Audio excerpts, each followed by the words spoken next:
A Mother's Love Never Fails. Home of Hope, Chapter 1. The Dark House. My name is Anna. I am 67 years old now. When I look at my hands, I see many stories. Today, I want to tell you about my old life and how I found hope. Many years ago, I lived in a small house with my husband, John, and our little son, Jack. At first, I thought we would be happy. I dreamed of a home full of laughter. But soon, the air in our house turned cold. John was not a kind man. He did not smile. His voice was always full of anger. John got angry at small things. If dinner was 5 minutes late, he shouted. If little Jack made a noise with his toys, John shouted even louder. I tried to be perfect.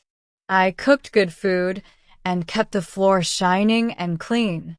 But nothing helped. John stayed angry every day. Our house felt like a prison. I felt so tired deep inside my heart. But when I looked at Jack, I hid my pain. I put on a small, fake smile so he would feel safe. Jack was a very quiet boy because he was scared.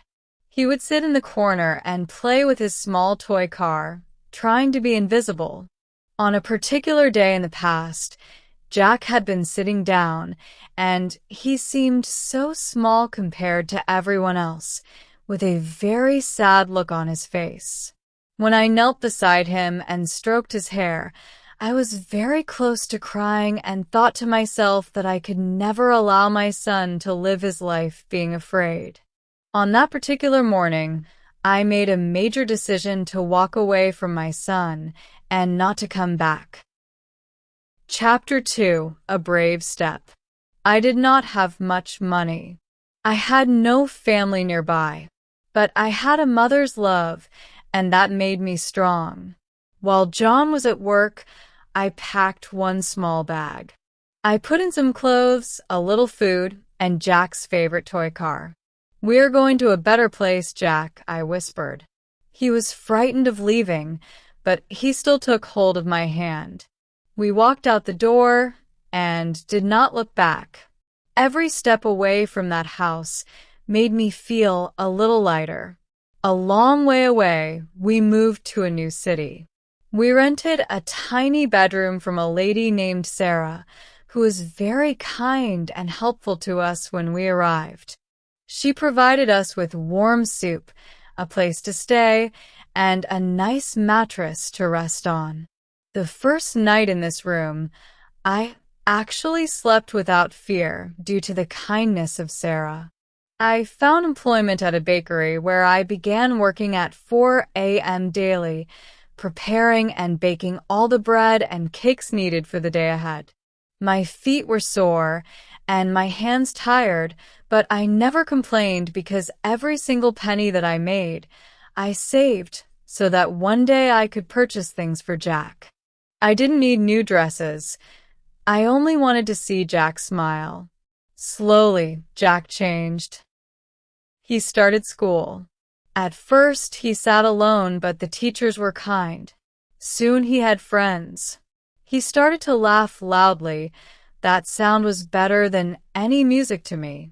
Chapter 3. Building a Dream. Sarah told me, "Anna, you are a brave woman." Her words were like a light for me. I started working more. I cleaned houses on the weekends. My life was very busy, but my heart was happy. One night, Jack showed me a drawing. It was a picture of a house with a big yellow sun and 2 people smiling. "This is us, Mommy," he said. I hugged him and cried. These were happy tears. We were building a new life, step by step. I saved my money in a glass jar under my bed. I dreamed of a real home for us. One Saturday, I found a tiny house for rent. It was not perfect. The paint was old and the grass was long, but it had a yard for Jack to play in. When we moved in, Jack ran from room to room. We had very little furniture, but the house was full of sunlight.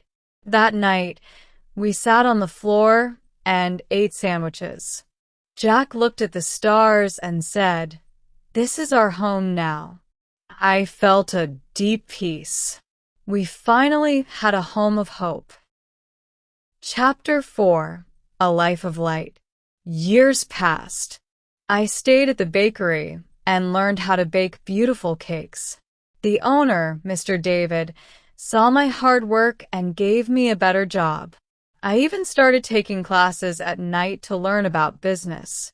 We even got a dog named Alex. Watching Jack run in the yard with Alex made all the hard years worth it. Jack grew into a kind and intelligent young man, and at one point in his life, he entered a school contest to write a short story about a hero. And in that story, he chose to write about me. He wrote, "My mother is a hero because she chose to be brave when things were dark." The story may be about Jack's life, but it was about storms.